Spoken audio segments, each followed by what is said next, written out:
বন্ধুরা, আপনি কি কখনো ভেবে দেখেছেন পৃথিবীতে এমন অনেক কিছু আছে যা ইতিহাস বইতে লেখা হয়নি? কিছু রহস্য মাটির নিচে চাপা পড়ে গেছে, কিছু হারিয়ে গেছে সময়ের ধুলোর ভেতর, আর কিছু আজও আমাদের চোখের সামনেই আছে, কিন্তু আমরা এখনো তাদের ঠিকভাবে বুঝতে পারিনি।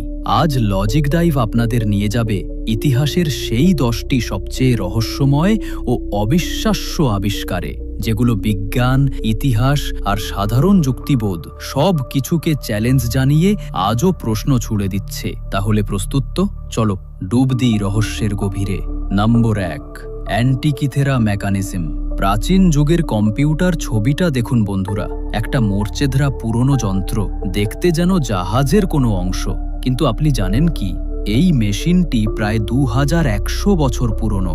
গ্রিসের উপকূলে ডুবে থাকা এক পুরনো জাহাজের ভেতর থেকে 1901 সালে এটি উদ্ধার হয়। প্রথমে কেউ বুঝতেই পারেনি এটি কি, কিন্তু পরে বিজ্ঞানীরা যখন এক্স-রে স্ক্যান করেন, তাদের চোখ একেবারে ছানা বড়া হয়ে যায়। এটার ভেতরে ছিল প্রায় 30টি জটিল ব্রঞ্জের গিয়ার, যা দিয়ে সূর্য, চাঁদ, এমনকি গ্রহগুলোর অবস্থান পর্যন্ত নির্ণয় করা যেত।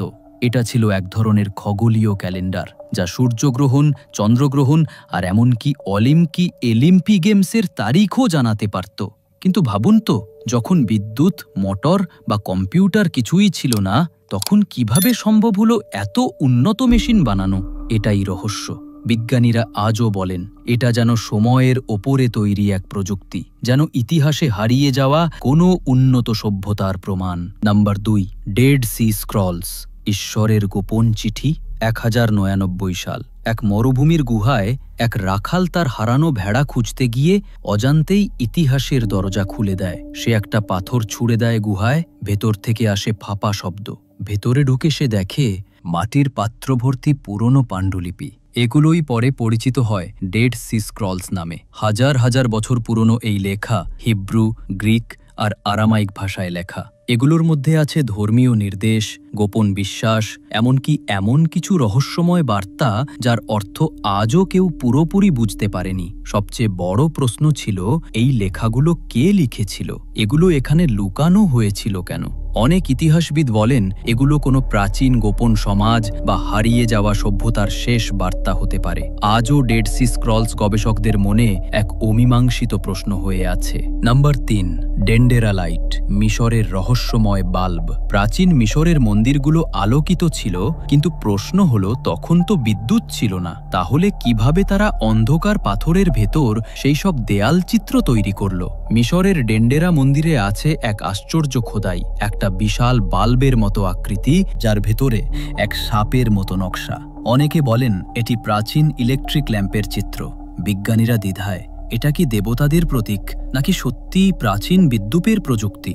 আজও ডেন্ডেরা লাইট নামের এই প্রতীক রহস্যের গভীরে ঢাকা। এটা কি কল্পনা নাকি হারিয়ে যাওয়া কোনো বিজ্ঞানের ছায়া? এই প্রশ্নই একে অমর করে রেখেছে। Number 4, Gobekli Tepe. মানুষের প্রথম মন্দির। তুরস্কের পাহাড়ের নিচে লুকানো এক জায়গা গোবেকলি তেপে। 1994 সালে যখন খনন কাজ শুরু হয়, তখন কেউ ভাবেনি এটা পিরামিডের থেকেও 6000 বছর পুরনো। 11,000 বছর আগের এই স্থাপনাটিকে মনে করা হয় মানব ইতিহাসের প্রথম ধর্মীয় কেন্দ্র। এখানে বিশাল টি আকৃতির পাথর, যার উপর খোদাই করা আছে নানান পশু পাখির প্রতীক। কিন্তু অবাক করা বিষয় হলো, তখন মানুষ এখনো চাষাবাদই শুরু করেনি, তবু তারা এমন শিল্প ও স্থাপত্য তৈরি করেছিল।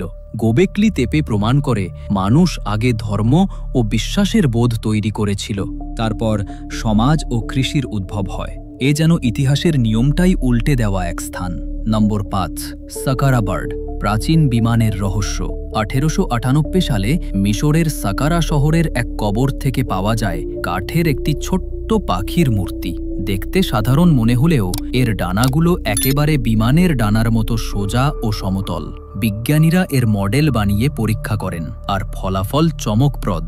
এটা আসলে উড়তেও পারে। তাহলে কি প্রাচীন মিশরীয়রা উড়ান প্রযুক্তি জানত, নাকি এটা কেবল দেবতাদের প্রতীক? সত্যটা আজও রহস্যেই ঢাকা। নম্বর 6, রোসেটা স্টোন। হারানো ভাষার চাবিকাঠি। 1799 সালে এক ফরাসি সৈনিক আবিষ্কার করেন এক কালচে পাথর, যার ওপর লেখা 3টি ভাষায় একই বার্তা, হায়ারোগ্লিফিক, ডেমোটিক আর প্রাচীন গ্রিক। এই পাথরই খুলে দেয় মিশরের হারানো ভাষার দরজা। এর সাহায্যে বিজ্ঞানীরা পিরামিড, মন্দির আর মমিদের ভাষা বুঝতে সক্ষম হন। রোসেটা স্টোন আজও রয়েছে লন্ডনের মিউজিয়ামে, আর এটা প্রমাণ করে একটা পাথর কখনো কখনো পুরো ইতিহাস বদলে দিতে পারে। নম্বর 7, ফাইস্টোস ডিস্ক।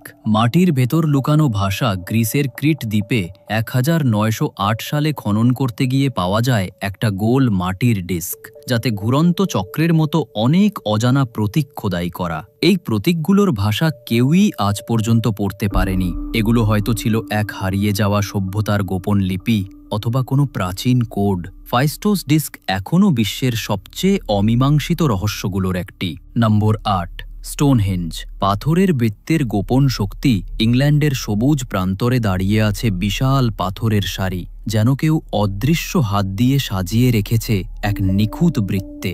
এই পাথরগুলো 25 থেকে 40 টন ওজনের, আর সেগুলো আনা হয়েছিল প্রায় 250 কিলোমিটার দূর থেকে। কিন্তু কিভাবে, কোন প্রযুক্তিতে, কোন উদ্দেশ্যে? স্টোনহেঞ্জের ওপর সূর্যের আলো নির্দিষ্ট দিনে ঠিকভাবে পড়ে, যেন এটা এক প্রাচীন ক্যালেন্ডার। কেউ বলেন এটা উপাসনার স্থান, আবার কেউ বলেন এটা মহাজাগতিক শক্তির কেন্দ্রবিন্দু।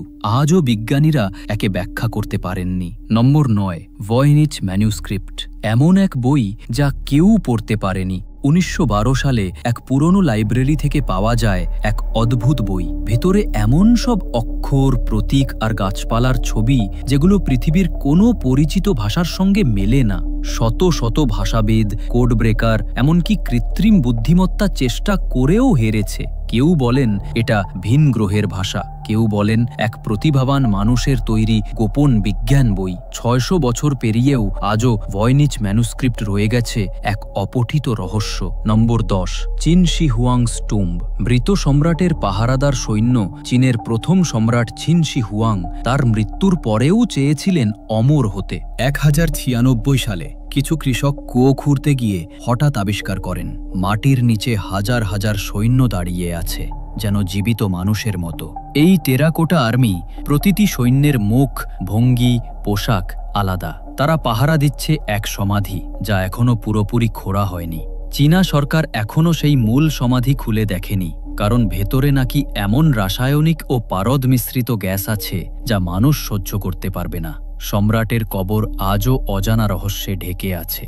বন্ধুরা, এই ছিল ইতিহাসের 10টি এমন রহস্য যা প্রমাণ করে মানুষের জ্ঞান, প্রযুক্তি আর কল্পনার সীমা আমরা এখনো পুরো বুঝতে পারিনি। আপনি কি মনে করেন, এই রহস্যগুলোর মধ্যে কোনটি আপনাকে সবচেয়ে বেশি কাঁপিয়ে দিয়েছে? নিচের কমেন্টে জানিয়ে দিন। আর হ্যাঁ, যদি লজিক ডাইভের এই রহস্যযাত্রা ভালো লেগে থাকে তাহলে লাইক দিন, বন্ধুদের সঙ্গে শেয়ার করুন আর চ্যানেলটি সাবস্ক্রাইব করুন, কারণ আমরা ফিরব আরও এক নতুন রহস্য নিয়ে।